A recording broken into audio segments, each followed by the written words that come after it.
Bang, saya lihat ini 2021 sudah berjalan nih. 2002 kita menghadapi sudah mulai beberapa hari. Nah, untuk program Dinas Pendidikan tahun 2022 ini apa yang menjadi prioritasnya, Bang? Ya, pertama kita menyikapi keputusan bersama Menteri, SKB 3 Menteri dan juga Instruksi Menteri Dalam Negeri nomor 2 tahun 2022 tanggal 3 Januari 22 tentang pembelajaran pemberlakuan kegiatan masyarakat level 3, level 2 dan level 1, yaitu adalah berkaitan dengan tatap muka. Karena ini memang diharapkan tatap muka ini kan ada yang versi yang harus tatap muka 100% dengan pembelajaran 6 jam pelajaran diatur sedemikian rupa. Nah, ini juga kita menyikapi, dan juga kita tetap memberikan telaah tetap kepada Bupati supaya Bupati membuat edaran kepada satuan pendidikan yang terbawah. Ya, tujuannya bukan apa, karena dengan diberlakunya kan pembelajaran tatap muka ini kita harapkan bisa maksimal tercapainya kurikulum pembelajaran di satuan pendidikan. Karena terus terang terutama pelajaran eksak misalnya matematika ini kan menjadi kendala bagi siswa-siswi kita untuk sistem online gitu. Kalau tatap muka ini kan mungkin sudah diberikan contoh segala macam, mungkin mudah pembelajarannya. Sedangkan program-program ke depan kita tetap mengarah ke peningkatan kualitas warga pendidik, yaitu satuan pendidikan.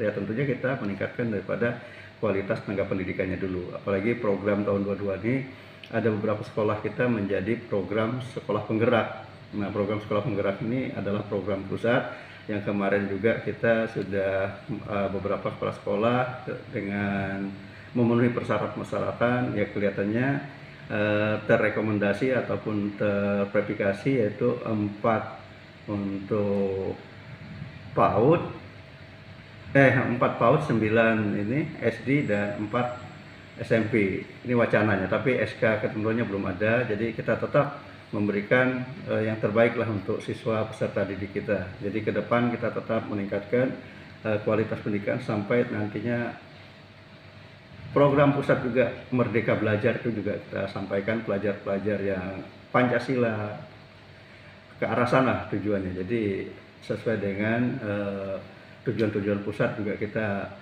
tetap menerapkan di daerah. Jadi inilah harapan kita ke depan, bagaimana pendidikan kita ke depan semakin hari semakin meningkat untuk kualitasnya. Mungkin demikian. Jadi kalau kita berbicara untuk saat ini, apakah ini belajar masih sifatnya daring atau bagaimana, Bang? Jadi kalau kita berbicara untuk saat ini, apakah ini belajar masih sifatnya daring atau bagaimana, Bang?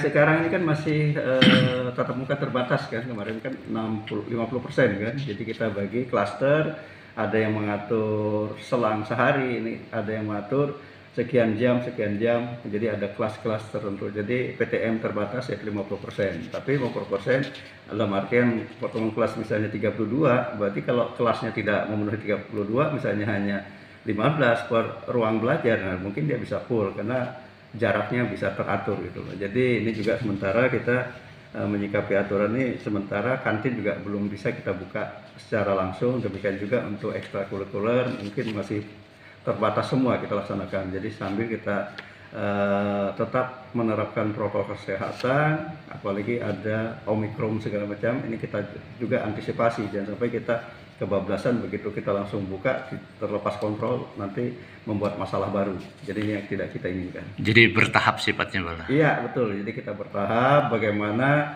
siswa-siswi kita belajar yang enak, PTM enak, tapi tetap dengan mengutamakan kesehatan. Jadi ajas manfaat berfungsi semua gitu ya, Bang? Semua, ya. Jadi kita tetap selalu evaluasi dan kita turun secara berjenjang tetap mengevaluasi baik dari dinas, kepanjangan tangannya adalah Korwil, koordinator wilayah, lalu pengawas. Jadi kita tetap fungsikan peran-peran daripada kepanjangan tangan tenaga pendidikan ini secara berjenjang sampai ke bawah, sehingga kita harapkan tadi bahwa begitu belajar enak tapi juga kesehatan tetap dikedepankan. Tapi ini sifatnya apakah ini dari tingkat dasar ke atasnya atau dari PAUD sampai ke atasnya? Ya, semua PAUD, kewenangan pemerintah daerah khususnya kabupaten, sampai dari PAUD, SD sampai SMP saja. Kalau SMA itu kewenangan provinsi. kewenangannya, tapi walaupun dia tetap berada di sini, kita tetap mengadakan komunikasi dan koordinasi secara intens di wilayah kita. Tapi itu kewenangannya adalah kewenangan provinsi, jadi kita tidak bisa mengambil kewenangan tersebut sesuai aturan dan ketentuan. Kita hanya sebatas Dikdas saja, jadi pendidikan dasar saja, jadi dari PAUD sampai SMP saja. Nah, sekarang kan kelihatan respon orang tua kan cukup tinggi Bang untuk tatap muka ini. Segala apapun bentuk resiko kan mereka kan sudah bisa memahami gitu ya. Iya. Namun pada intinya dengan dikejar masih bertahap, mungkin apa respon-respon evaluasi dari Dinas Pendidikan melihat respon orang tua begini Bang? Iya, sebetulnya kita tetap mengevaluasi dan melihat perkembangan dulu. Dari Dinas Pendidikan melihat respon orang tua begini Bang? Iya, sebetulnya kita tetap mengevaluasi dan melihat perkembangan dulu. Jangan sampai juga memang walaupun kita juga memenuhi persyaratan sebelumnya untuk PTM, ada pernyataan atau persetujuan dari orang tua melalui komite semacam, tapi tidak serta-merta membuat pernyataan langsung kita blast PTM terbuka. Jadi kita tetap melakukan evaluasi terus, jangan sampai terbentuk lagi klaster-klaster baru di tingkat jenjang pendidikan. Kita berharap di sekolah itu jangan sampai ada klaster baru. Inilah kita sangat hati-hati betul untuk melaksanakan pembelajaran tatap muka secara 100%. Jadi kita tetap melakukan evaluasi dan monitoring terus perkembangannya. Nah, sedikit lagi Bang tambahan. Kini kan sudah berjalan nih, hampir 4 bulan berjalan ya, artinya tatap muka sistem estafet nih ya. Yeah. Nah, mungkin setelah dievaluasi oleh Dinas Pendidikan, ada ndak yang terkonfirmasi atau ada gejala selama ini yang dirasakan gitu Bang? Ya, alhamdulillah selama ini secara kami berkoordinasi dengan kesehatan juga sementara tidak ada klaster yang sekolahan yang masuk dalam nominasi COVID-19 ini. Jadi ya alhamdulillah lah. Jadi di sekolah-sekolah juga menerapkan, kita sudah ingatkan dari kepala sekolahnya sampai guru sekolahnya, berikanlah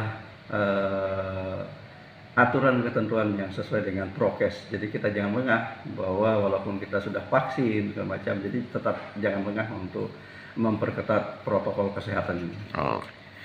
Demikian wawancara kami kepada Kepala Dinas Pendidikan dan Kebudayaan Kabupaten Kota Waringin Barat.